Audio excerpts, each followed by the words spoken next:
Tara, tuloy natin dito sa EOQ model. Ayan, basahin muna natin yung paragraph. One of the most common techniques for determining the optimal order size for inventory items is the economic order quantity or EOQ model. So, para daw ma-determine yung optimal order size, ayan, ginagamit itong EOQ. The EOQ model considers various costs of inventory. Ayan, take note mo to ha. And then determines what order size minimizes total inventory costs. Okay, self-explanatory naman, no? Alamin lang natin kung ano bang order size o gaano ba karami yung dapat na ino-order natin para ma-minimize yung total inventory costs. Yan. Ano ba tong total inventory cost na yan? So, dito sa next paragraph, babanggitin yan. EOQ assumes that the relevant costs of inventory can be divided into order cost and carrying cost. Yan. Yan. The model excludes the actual cost of the inventory item. So, kino-consider lang natin dito sa EOQ yung ordering cost at yung carrying cost. Okay? Yan. Each of them has certain key components and characteristics. So, dito muna tayo kay order cost. Yan. Order costs include the fixed clerical costs of placing and receiving orders, the cost of writing a purchase order, the cost of processing the resulting paperwork, and the costs of receiving an order. So, lahat ng may kinalaman sa pag-order ng inventory, order costs ang tawag dyan. Okay, madali lang naman tandaan, no? Basta may kinalaman sa pag-order ng inventory, order costs. Yan. Binanggit pa dito, no? Order costs are stated in dollars per order. Okay? Dollars per order. So, tandaan mo yan, ha? Take note mo to. Stated in dollars per order. Mamaya, makikita mo rin siya dito, no? Ayan. O is equal to, ayan, order cost per order. So, mamaya, isa-isayin natin yan. Dito naman tayo sa carrying costs. Ayan, carrying costs are variable costs per unit of holding an item of inventory for a specific period of time. So, kung kanina, yung costs ng pag-order, order costs ang tawag. Dito naman, costs ng pag-hold ng inventory o pag-carry ng inventory, carrying costs ang tawag. Ayan. So, anong mga kasama dyan sa carrying costs? Ayan. Storage costs, insurance costs, costs of deterioration and obsolescence, and opportunity cost or financial cost of having funds invested in inventory. Okay. Ito naman, stated in dollars per unit per period. Okay. Kanina yung order cost, stated in dollars per order. Itong carrying cost, dollars per unit per period. So, makikita mo siya ulit dito. Ayan. Carrying costs per unit per period. Okay. Tuloy natin dito sa next paragraph. Order costs decrease as the size of the order increases. Carrying costs, however, increase with increases in the order size. So, bakit kaya? Puntahan muna natin itong order cost, no? Nagdi-decrease daw siya as the size of the order increases. Okay. So, bakit kaya? Yung tinutukoy dito na order cost ay yung order cost for the whole year, no? So, pang buong taon. Okay. So, kapag mas malaki o kung mas marami yung binibili mo per order, ibig sabihin, mas konti yung number of orders mo for the year. Let's say, for example, ang demand mo for inventory is 2 million. Okay? Tapos, tuwing bumibili ka ng inventory, 500,000 per order yung binibili mo. Okay? So, para mapunan yung 2 million na need mo sa inventory, ilang beses kang bumibili ng 500,000. Tama. 4, no? 4 na beses. Okay? So, times mo lang yan. 4 times 500,000. Makuha mo dyan 2 million.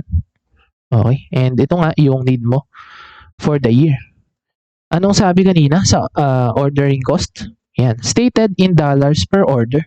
Okay? So, halimbawa, ang order cost mo is $20 per order. Okay? So, itong $20, i-multiply mo lang sa number of orders mo for the year. So, 20 times 4, yan na yung order cost mo. Okay? Yan. Paano kung mas maliit sa 500,000 yung binibili mo per year, per order mo? Let's say, 250,000 lang. Okay? Ibig sabihin, mas maraming beses kang bumibili para mapunan mo yung 2 million. So, computein mo nga. 2 million divided by 250,000. Dapat, ano na yan, madodoble yung number of orders mo. Kasi nga, nag-half yung units ordered mo eh. So, magiging 8 yan. 8 times ka o-order for the year. Okay? Try mo nga i-multiply yung order cost mo per order sa number of orders mo ngayon. Malamang dodoble yan. So, magiging 160. Okay? Yan. Kaya sinasabi dito, order costs decrease as the size of the order increases. Nung mas malaki yung binili mo, mas mababa yung order cost mo. Nung mas maliit yung binili mo, ayan, mas malaki yung order cost mo. Okay. So, erase lang muna natin to. Wag na lang. Dito na lang tayo sa kabila, magsulat. Okay, para dito sa carrying cost yan. Carrying costs, however, yan. Increase with increase in the order size. Bakit? Kasi nga, ano ba yung carrying cost? Yan yung cost of storage eh. So, pag mas marami kang binili, mas marami kang space na kakainin sa warehouse mo. Pag mas marami kang binili, mas marami kang i-insure na inventory. Pag mas marami kang binili, mas malaki yung inventory mo na may risk na mag-deteriorate o maging obsolete. Okay? So, ayan. Carrying cost, increase with increase in the order size. Yan. So, ang goal natin dito sa EOQ model, mahanap yung order quantity na mag-minimize dun sa total inventory cost. Okay yan. The EOQ model analyzes the trade-off between order cost and carrying cost to determine the order quantity that minimizes the total inventory cost. Okay? So, hindi pala natin na sinulat no yung concept ng carrying cost kasi mas madali naman siya magets. Okay. So, para mas maintindihan natin, punta tayo dito sa computation part. Labas mo na yung index card mo kung hindi pa siya nakalabas. Yan. So, mathematical development of EOQ. A formula can be developed for determining the firm's EOQ for a given inventory item. Yan, where S is usage in units per period. O is order cost per order. Nabanggit na natin kanina. C is carrying cost per unit per period. Nabanggit na rin natin kanina. Then Q is order quantity in units. Yan. So, kanina dito sa in-example natin for order cost, no? 500 yung order quantity natin in units. Okay? Ayan. So, the first step is to derive the cost functions for order cost and carrying cost. Ayan. The order cost can be expressed as the product of the cost per order, o itong O, and the number of orders. Okay? So, yung number of orders, kinompute na natin kanina, no? Nasaan ba yan? So, yung S na ito, teka, basahin natin, no? Because the number of orders equals the usage during the period divided by the order quantity, the order cost can be expressed as follows. Ayan. Order cost per unit multiplied by S divided by Q. So itong S, yung total usage in units per period. So dito sa example natin kanina, yan yung 2 million. Okay. 2 million, divide mo nga sa number of units na binibili mo per order. Ayan, order quantity in units. Kanina, 500 yan, no? So, 2 million divided by 500, nakuha mo yung 4. Okay. Then, ayan nga, yung minultiply natin dun sa order cost na in-assume natin kanina na 20 per unit. So, 20 times 4 is equal to 80. Yan na yung total order cost. Okay? Yan. So, ito yung computation, ha? Example ng computation. Pero mamaya, yung kabuuan, titingnan natin, no? May illustration kasi dito ng EOQ. So, yan para sa order cost. Yung carrying cost naman, tingnan natin, no? The carrying cost is defined as the cost of carrying a unit of inventory per period multiplied by the firm's average inventory. Okay. So, the average inventory is the order quantity divided by 2 or Q divided by 2 because inventory is assumed to be depleted at a constant rate.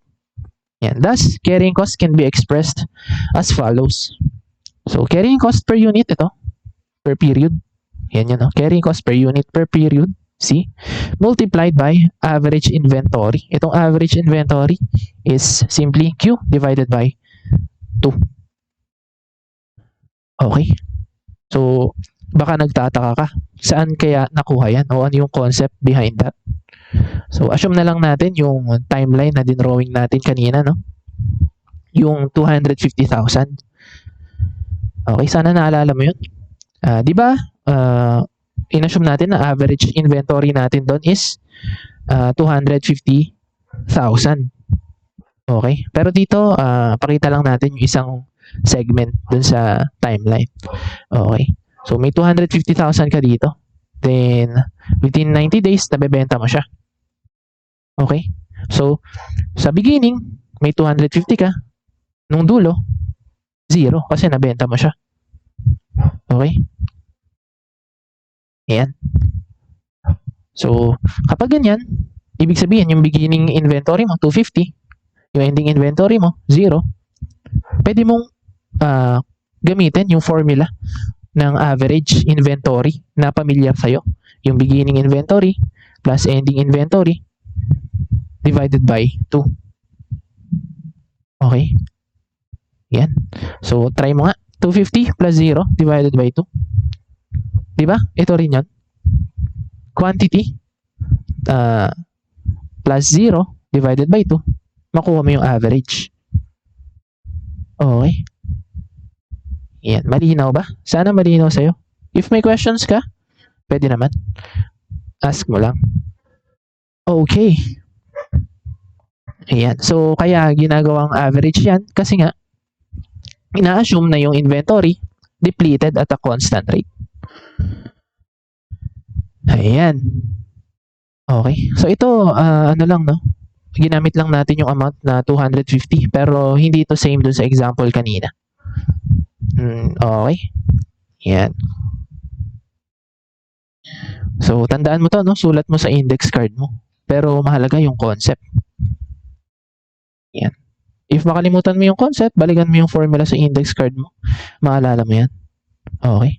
So, order cost, yung total order cost per period is equal to order cost per unit multiplied by order quantity. Mali pala. Multiplied by the total demand for units divided by order quantity in units. Okay? Or order cost is equal to order cost per unit multiplied by number of orders per period. Okay? Then itong carrying cost naman for the period is equal to carrying cost per unit per period times average inventory. Ayan. Pag pinag-add mo yung dalawa na yan, makukuha mo yung total cost of inventory. Ayan. Tapos dito, pinakita lang yung total cost function. Pinag-add lang yung dalawa na to. Order cost and carrying cost. Ayan. Yan, para makita mo. Ito ay ito rin. Plus ito. Na ito rin. Okay. So, ang goal natin sa EOQ is ma-minimize natin tong total cost na yan. So, hanap tayo ng amount na mag-minimize dyan. Okay, yung number of units na i-order natin na mag-minimize dyan sa total cost na yan. So, ang formula para sa EOQ, ito.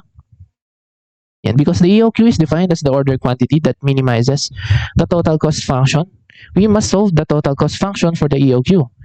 The resulting equation is, yan, sulat mo sa index card mo, EOQ is equal to square root of 2 times S times O divided by C. Okay, okay, lagay mo na lang dyan. Square root of 2SO divided by C. Ayan. So, yung ibang authors, pinapalit-palitan lang nila yung letters dyan. Okay.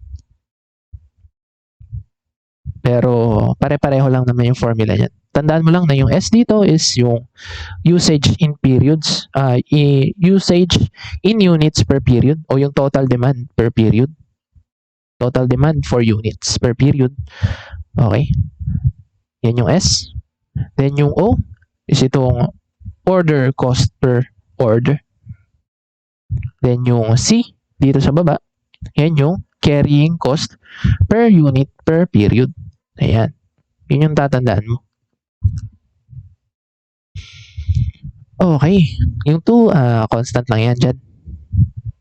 Yan. Although the EOQ model has weaknesses,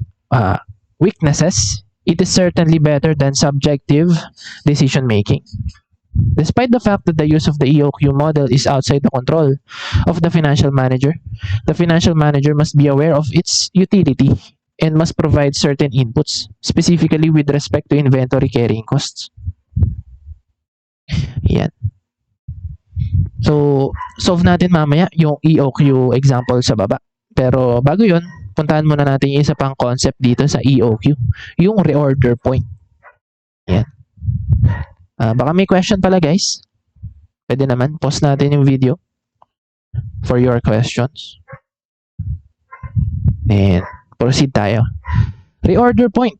Once the firm has determined its economic order quantity, it must determine when to place an order. Yan. The reorder point reflects the number of days of lead time the firm needs to place and receive an order and the firm's daily usage of the inventory item. Assuming that inventory is used at a constant rate, the formula for the reorder point is, yan, medyo maingay na naman yung aso ko. So, pause ko muna yung video. Okay. Yan, balikan na lang natin tong reorder point.